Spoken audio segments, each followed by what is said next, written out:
Mi nombre es Inmaculada Concesión López Torralbo y a continuación vamos a ver la unidad 5 que se titula Técnicas para el incremento y mantenimiento de conducta.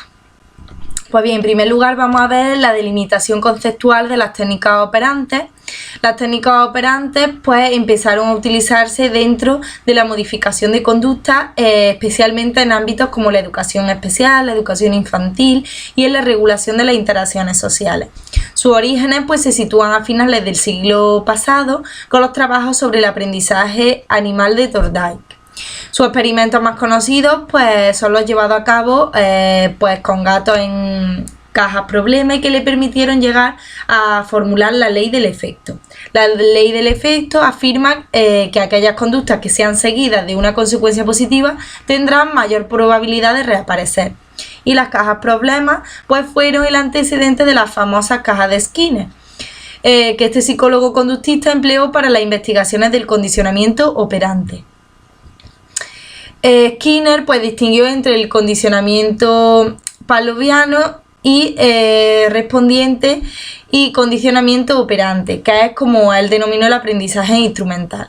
El condicionamiento clásico pues consiste en prender la relación entre sí de varios sucesos del entorno. Es una conducta involuntaria, hay un sujeto pasivo y se aprende por la asociación de estímulos, mientras que el condicionamiento operante pues consiste en aprender la relación de varios eventos contextuales.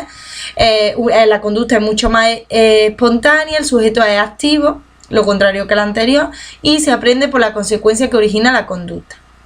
En cuanto a los principios del condicionamiento operante, se describe la influencia de los diferentes estímulos y acontecimientos ambientales. Por un lado tenemos la contingencia, sea positiva, negativa o discontinua. Dentro de la positiva encontramos estímulos positivos y estímulos negativos. El reforzamiento positivo hace que aumente la conducta y el castigo positivo disminuye esa conducta. El castigo negativo, ¿qué hace? Disminuir la conducta, y el refuerzo negativo aumenta la conducta. Y en cuanto a la extinción, pues se disminuye dicha conducta y la recuperación aumenta la conducta. Los estímulos discriminativos pues son estímulos antecedentes a la conducta operante reforzada, que se adquiere pues un valor discriminativo y por lo tanto también favorece la aparición a esa conducta. Los estímulos delta pues son estímulos antecedentes a la conducta operante no reforzada o castigada que favorece la inhibición de dicha conducta. Dentro de los principios y procedimientos encontramos lo siguiente: el reforzamiento, que sería la presentación de un estímulo positivo o retirada del estímulo negativo después de una respuesta, que a consecuencia de ello pues incrementa su frecuencia o probabilidad. El castigo es la presentación de un estímulo negativo o retirada de un estímulo positivo después de haber sido emitida una respuesta, que a consecuencia de ello reduce su frecuencia o probabilidad. La extinción consiste en dejar de reforzar una conducta previamente reforzada, a consecuencia de lo cual disminuye su frecuencia o probabilidad. Y el control de estímulos pues sería el reforzamiento de una conducta en presencia de un estímulo, pero no en presencia de otro. Es decir, en el primer caso se incrementa la respuesta y en el segundo decrece.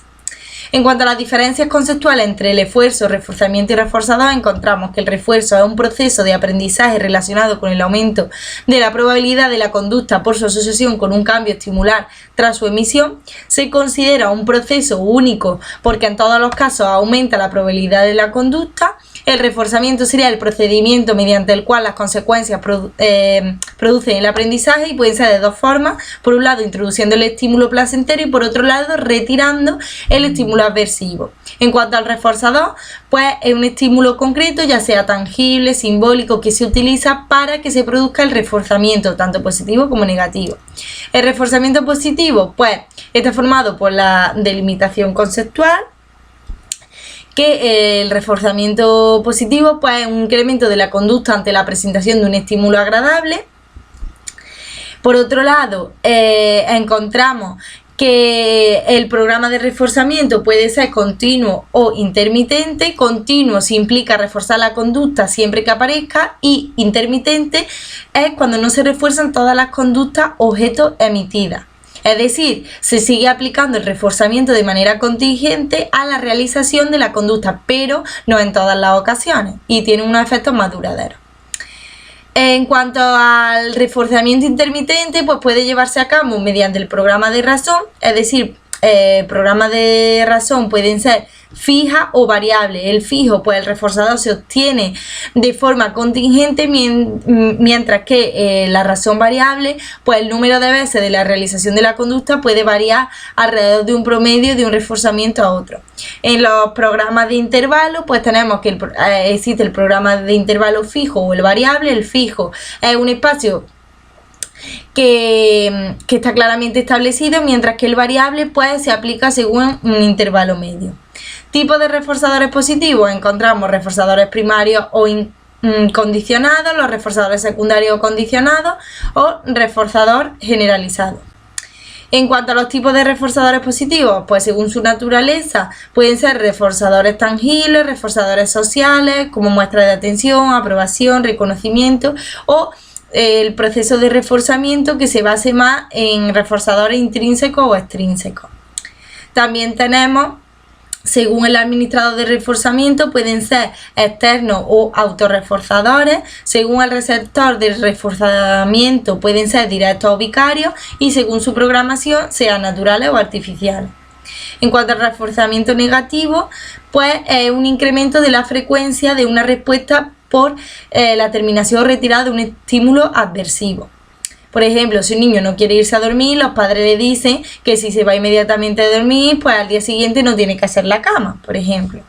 En cuanto a las conductas operadas por reglas, pues en muchas ocasiones las conductas no se rigen por sus consecuencias inmediatas, a corto plazo. Por ejemplo, ponerse a estudiar muchas horas. En estos casos la conducta se está rigiendo por una serie de reglas. La regla sirve como puente entre la conducta y el momento del reforzamiento cuando ésta se demora. La utilización de reglas útiles pues, pueden ser cuando se desea un cambio rápido o cuando los reforzadores son demorados.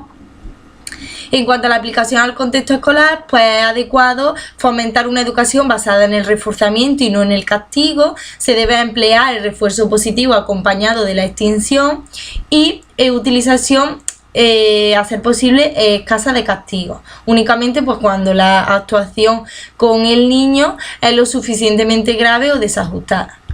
Pues bien, hasta aquí llegaría la unidad 5 y ahora vamos a ver la unidad 6, que se titula Técnicas para la adquisición de nuevas conductas. En primer lugar, tenemos que las técnicas operantes para instaurar y mantener nuevas conductas son técnicas de cambio gradual que se basan en la utilización de reforzamiento de manera contingente. Se utilizan tres técnicas, que es el moldeamiento, el encadenamiento y el desvanecimiento. En cuanto al moldeamiento, pues se puede llamar también aproximaciones sucesivas. Es una técnica especialmente útil para la adquisición de nuevas conductas. El procedimiento, ¿cuál sería? Pues especificar la conducta final, la elección de la conducta inicial, seleccionar los reforzadores que se van a utilizar, la elección de los pasos del moldeamiento y determinar el tamaño de cada paso y el tiempo que va a permanecer en cada uno de ellos. Cuando vayamos a elegir los pasos, se pueden utilizar instigadores de tipo pues, verbal, gestual, ambiental o físico. En cuanto a las variantes, pues existe moldeamiento en grupo o el automoldeamiento. El moldeamiento en grupo pues debemos considerar en el momento de la selección de los pasos que deben ser adecuados para la mayoría de los integrantes del grupo, mientras que el automoldeamiento es el propio individuo quien lleva a cabo el proceso de aproximaciones sucesivas por sí mismo. Para llevar a cabo las aplicaciones, pues su principal aplicación son para el aprendizaje de competencias y habilidades sociales, motoras, deportivas, verbales, etc.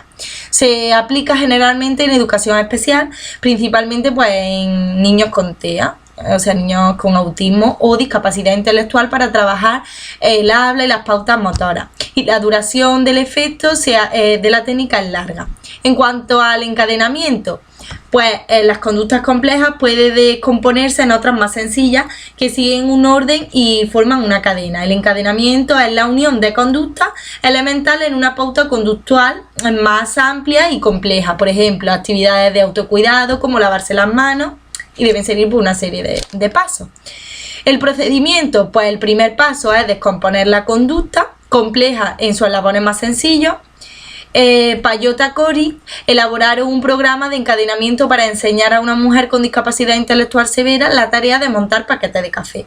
Es importante asegurarse de que en cada ensayo pues se entrenan todos los componentes que se le han practicado hasta el momento. En cuanto a las variantes, pues tenemos 3. En primer lugar, presentación de la tarea compleja o cadena total, donde se obtiene el reforzador para completar los pasos. En segundo lugar, ya hay un encadenamiento hacia atrás. Y en tercer lugar, encadenamiento hacia adelante. La aplicación, pues el encadenamiento se aplica en el ámbito de la educación especial, en concreto en el aprendizaje de habilidades de autonomía doméstica, conductas de aseo, juegos, manualidades, y la duración de efecto de esta técnica es también bastante larga. En cuanto al desvanecimiento, tenemos como definición pues que es una técnica que se utiliza para enseñar conductas que solo mediante las aproximaciones sucesivas resulta difícil de adquirir. En cuanto a las fases, pues tenemos la fase auditiva, la fase sustractiva. La primera, pues el sujeto le van proporcionando ayuda hasta que consigue emitir la conducta, y en la segunda las ayudas ya se van retirando gradualmente hasta que la conducta pues llega a emitirse. En cuanto a las variantes, pues se va disminuyendo la intensidad del instigador una vez que el sujeto ya imita la ayuda, se demora el tiempo un poco más en cada intento antes de ayudar, y en tercer lugar se disminuye la extensión de la ayuda, es decir, menos cosas cada vez. En cuanto a la aplicación, pues el desvanecimiento se ha utilizado con éxito en el aprendizaje de afinidad de conductas, tanto cotidianas como más específicas. En cuanto a la aplicación del aula, pues se puede hacer también por una serie de pictogramas que ellos deben de interpretar. Y bueno, pues hasta aquí llegaría la explicación del tema 5 y 6. Me gustaría dar gracias por su atención.